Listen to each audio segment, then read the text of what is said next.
like to invite on stage Ms. Sivarpreet, Corporate Head from Nestle India Limited. Please welcome. Nestle is the world's largest food and beverages company. Nestle is good food, good life company and believes in the power of food to enhance the life. Here, please welcome Ms. Sivar. Good afternoon to all my colleagues. Since we are a good food, good life company, I hope I'm not standing between you and the lunch. So I'll try to keep my presentation very short. And also I would like to say that I'm truly inspired by the great presentation from my colleagues who have just presented before me.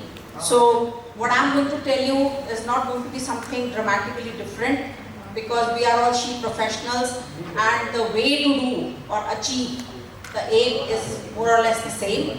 So I have only picked up few initiatives which I feel, in my personal opinion, really deliver a lot of value.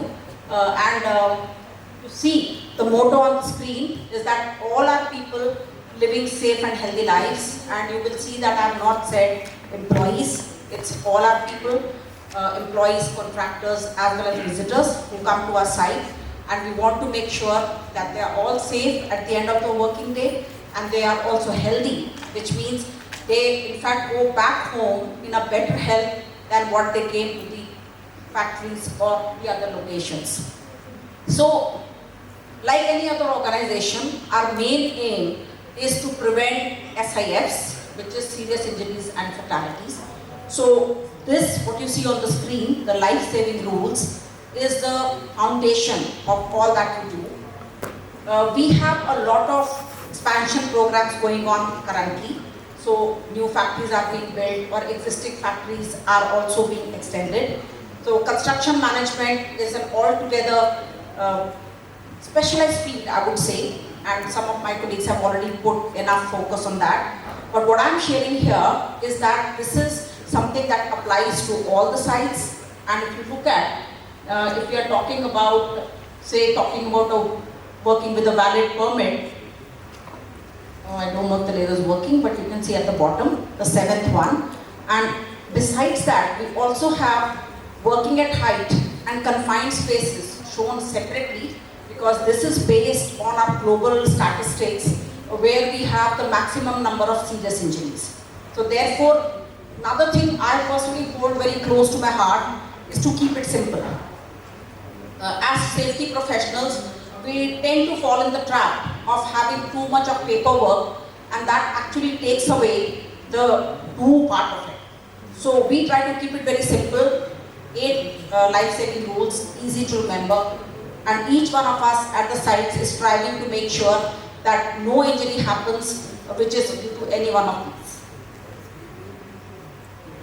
Like in most organizations, machinery safety remains our top concern, and we have a very dedicated model for machinery safety within the organization. It is based on different international standards as well as the Indian standards, but we've broken it down into very understandable modes of machinery. And this is something each one of us, the white collars, the blue collars, even our contractors who come to the sites are made aware.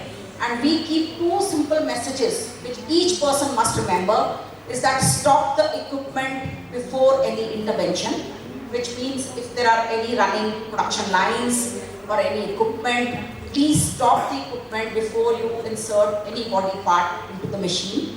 Very easy to remember for every person. And the second one is do LOTO before any disassembly. So if you are opening up any equipment, the reasons could be anything. It could be for maintenance, it could be for cleaning. You have to do lockout and tag out. So these are the 2 key messages we percolate down each and every member of our organization, whether it's white collar or blue collar. And you will see in the subsequent slides that we are also trying to make sure that the top management takes adequate interest in this program, and it is then completely embedded into the DNA of each and every person. So you can see here there are some internal videos from very senior management, which is in COVID times, people were not traveling, but at least the message and the intent of the senior organization reaches each and every person on the shop floor.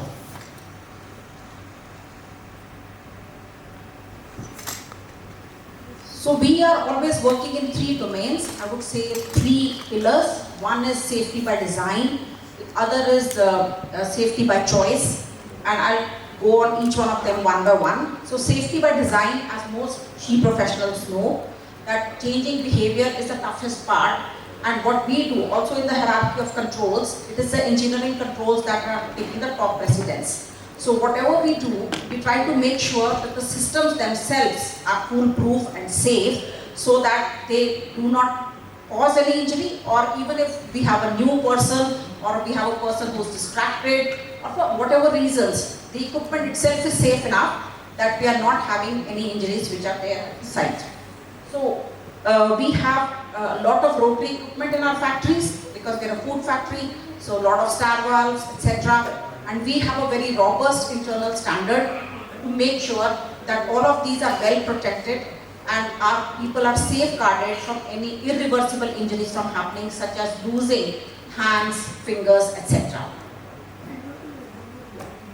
Also, since we are a food company, we are also using some inert gases, sometimes for keeping the food fresh, such as nitrogen, which is used for blanketing, and therefore many of us know that we can cause death in a very short span of time, and that is where we are making sure that inert gases are well safeguarded and all of these standards are implemented at all the sites.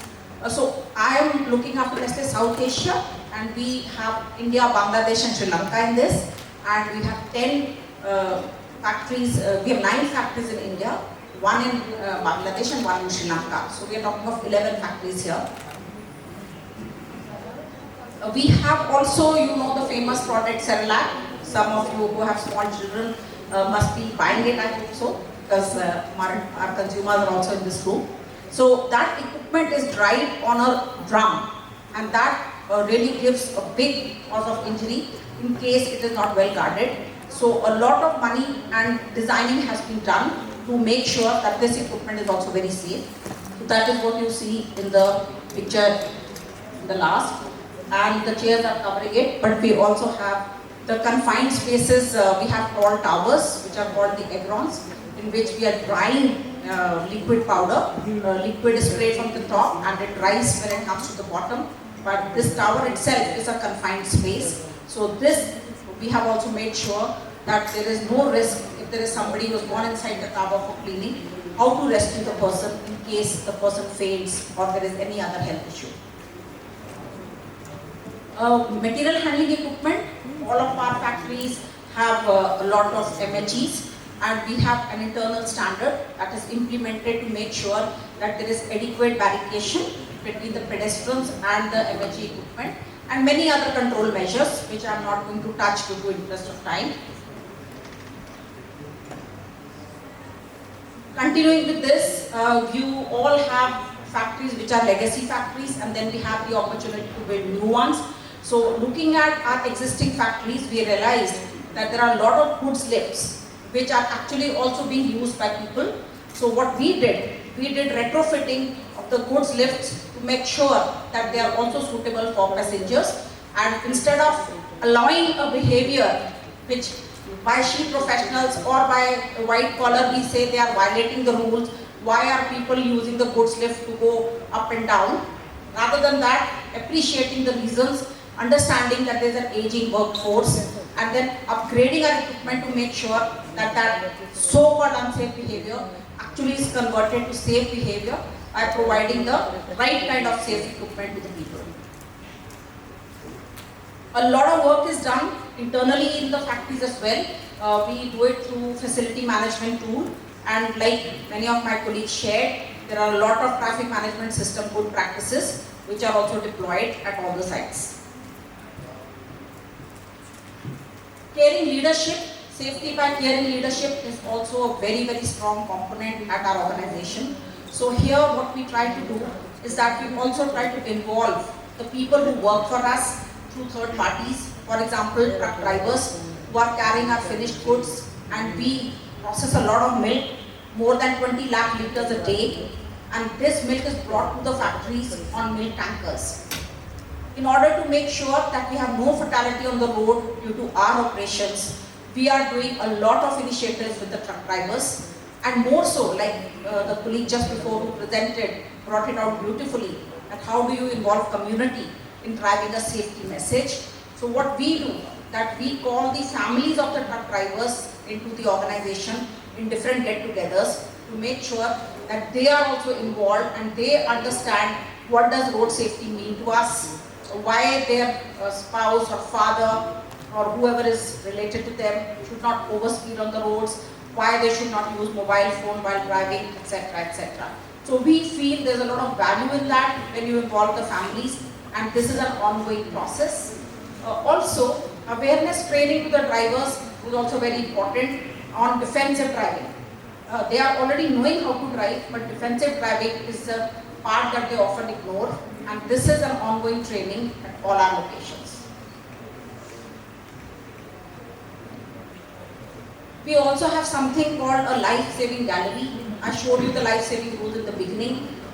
What we always feel is that by doing, you always know the best rather than only a classroom training. So what we have, that all the life-saving rules are actually depicted in reality, and then we take sets of people into that, especially the new joiners, and they are made to do hands-on training there and getting lessons that they never forget.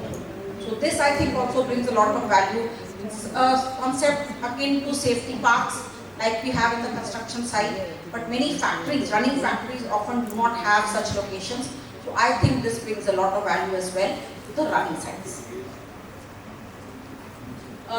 Permit system, as I was speaking, and all of us know sitting in the room how important permit system is, and what we do is that through the senior leadership we try to make sure that the permit system, its value is understood by everyone.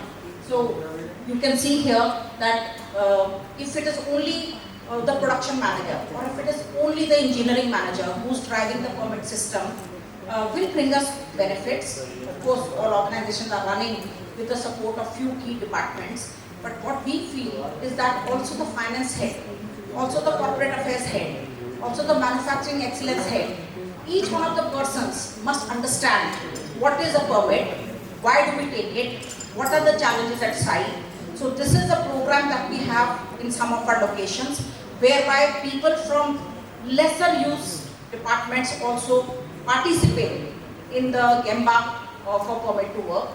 And if you look here, again the chairs are holding it, application group manager. Application group manager is a person who helps to develop new products, right? So when they are going and looking at a permit, they understand that the processes sometimes that they design, what kind of challenges it can bring in reality at the shop floor. If you look here, supply chain manager, and all of these people, by the way, are trained before they go to site. It is not as if we leave them to their own devices to figure out that what is to be done at the site. They are made aware in a proper training program, and then only they go and participate.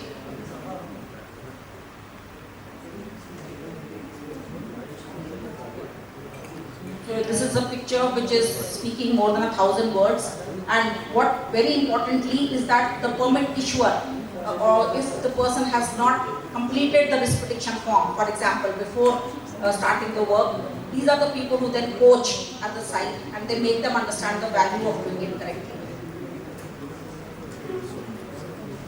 Of course, there are a lot of digital apps that help us to capture what is the number of Gembas that were done, and we also allocate a certain activity day to the people who are senior managers, so that each one of them is doing it and helping to support the safety culture of the site. This is very, very important. As the head of EHS for Nestle, is that who is the gunagar? Whenever an accident happens, our first effort is to see who made the mistake, right? So that's my favorite dialogue. I do not want to know who is the gunagar, right? Because whenever you see the incident investigation reports, probably the first line is operator made a mistake. Of course he made a mistake, but what are we here for if he made a mistake? So what I really believe is that we should not fix the blame, and this is very important to bring the safety culture to values. For example, recordable injury frequency rate less than 1. a zero fatality rate or a zero irreversible rate. Because if we don't fix this, nothing will change in our organization. And it's again very difficult to do because like they say in many pictures, if you're pointing out a finger at someone, 4 are pointing out at you. And I'm a firm believer of this, that a lot of mistakes that happen on the shop floor. The problem is in the management system in majority of the cases. And it is uncomfortable for us to swallow that truth. And since it's uncomfortable, we want to fix it on someone who is lower down on the hierarchy.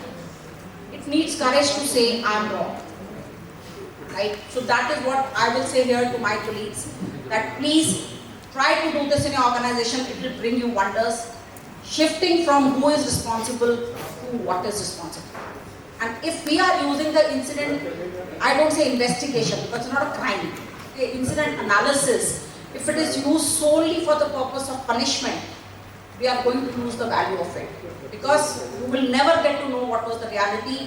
When the accident happens, obviously by the time the senior management reaches or the safety professionals reach, sometimes the things have been manipulated or the facts can be suppressed. But if people know that they are only looking at what is responsible, they will share with you honestly what has gone wrong, and it will help you to bring your efforts in the right direction rather than shooting in the dark.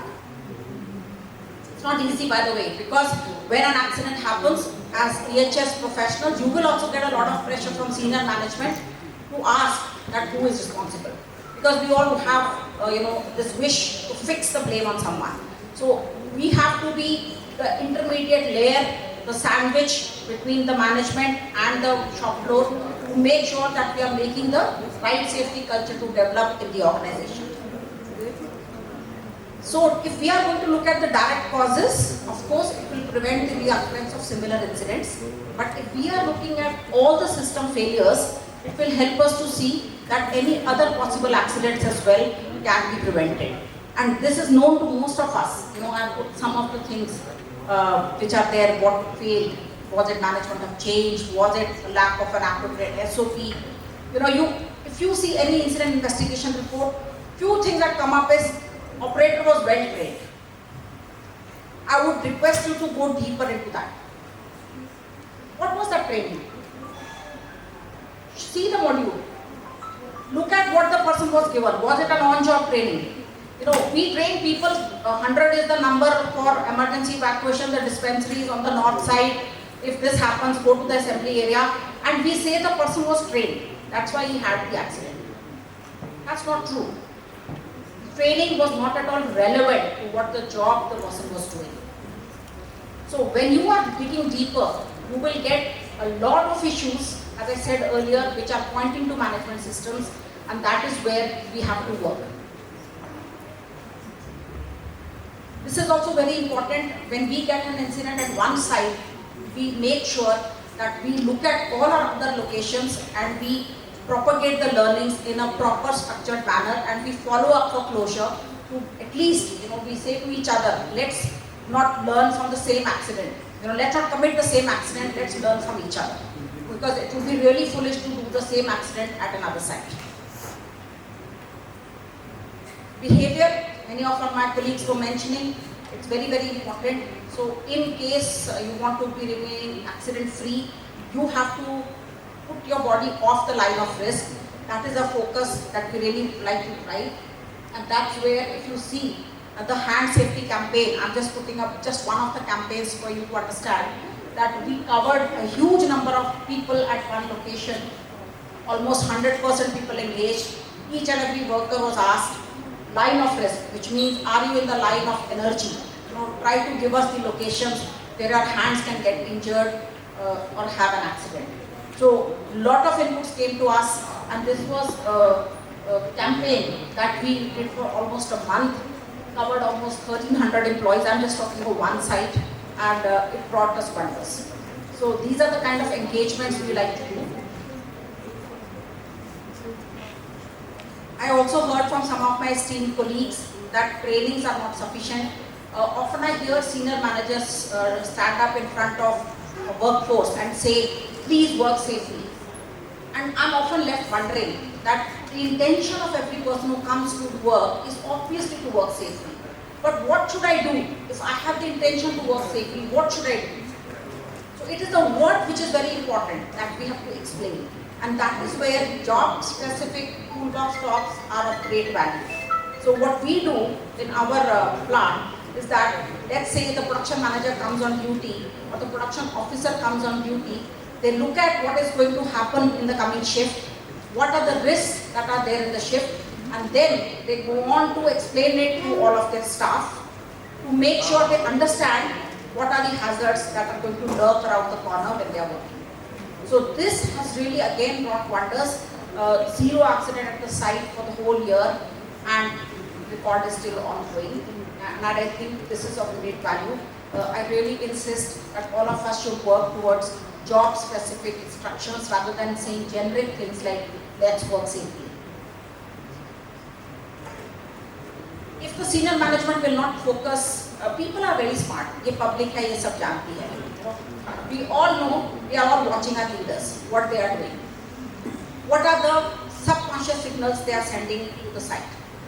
And if the person is only production oriented, how much ever you may have a safety policy and the value of the company and all, believe me, there will be a lot of shortcuts, right? So how to bring their attention? So what we have is that our designations are very simple, right? So factory manager actually means head of the site, whatever name you can give.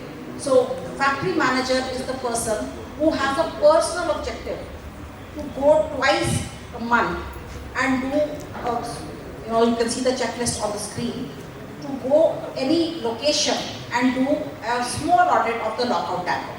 This again brings a lot of wonders.